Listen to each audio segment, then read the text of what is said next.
Ош шаарына Баткенден эвакуацияланып келгендердин айрымдары үйлөрүнө кайта башташты. Учурда үй жайын таштап чыгууга аргасыз болгон 5000 чукул жарандын 1249 туруктуу жашаган жерине жеткирүү муктаждыгы бар. Көпчүлүгү өздөрүнүн унаалары менен кетишкенин өзгөчө кырдаалдар министрлигинен маалымдалды. Баткен районунда, Лелек районунда жашаган элдерди ар ким өзүнүн мүмкүнчүлүгүнө жараша үйлөрүнө кайта берсе болот.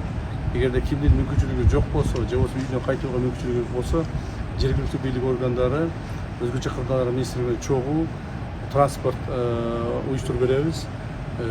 Көчөгө чыгып, ал жерден транспорт издеп кыйналбаңыздар. Анын баардыгын биз өзү уюштуруп беребиз. Жана бүгүндөн баштап Кудай буйрса, мамлекетибизде чек арабызда тынчтык болот деп айтабыз. Жеткирүү маселеси биздин өзгөчө кырдаалдар министрлигине тапшырма коюлду. Бирок биздин техникалар учурда баягы Нукаат, Кызылкыядагы жарандарды жакын жерде жайгашты кайра таштап атканына байланыштуу биз Ош шаардык жаранды коргоо кызматынын транспорттук кызматынын техникалары менен тартып атабыз. Бирок ошол техникаларга күйүүчү май чыгымдарын бүт баары биз жактан төлөп бере турган болот. Ошондой эле Ош облусунун Чоң Алай районунун Жекенди айыл аймагынан эвакуацияланган 5301 жаран кайрадан үйлөрүнө кайтышты. Учурда аймакта абал тынч экени райондун акими Темирболот Абикеев билдирди. Погранслужбалар менен Тажикстан Республикасы менен биздин погранслужбалар эки участоктен карап чыгышты. Өзлөрүнүн комиссиялары келип бири-биринен карашты.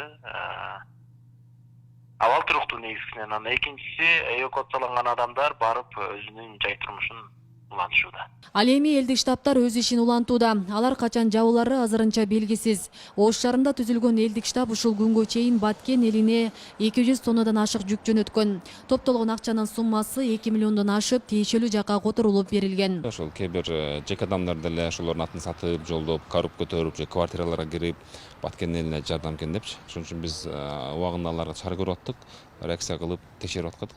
Анан биздин теги жаш активисттер чыкканга да айтканбыз, ар биринен жеке удостоверение берсеңер, чтобы баягы ошодон пайда көрөм дегендер да жок эмес да.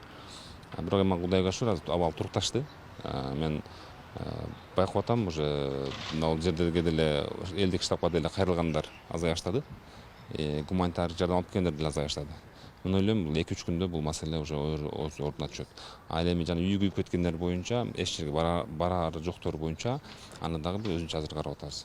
Баткенде түзүлгөн кырдаалдан улам жалпы облус боюнча 136.770 жаран эвакуацияланып, анын ичинен 48.652 жергиликтүү тургундардын үйлөрүнө жайгашкан. 3414 жаран эвакуациялык пункттарда, 3895 башка облустарга туугандардын үйлөрүнө чыгып кеткен. Бүгүнкү күндө 80.809 жаран туруктуу жайгашкан жерлерине кайта баштады. Асел Сыдыкова, Илимбек Турсунбай уулу, Регион телеканалы, Ош.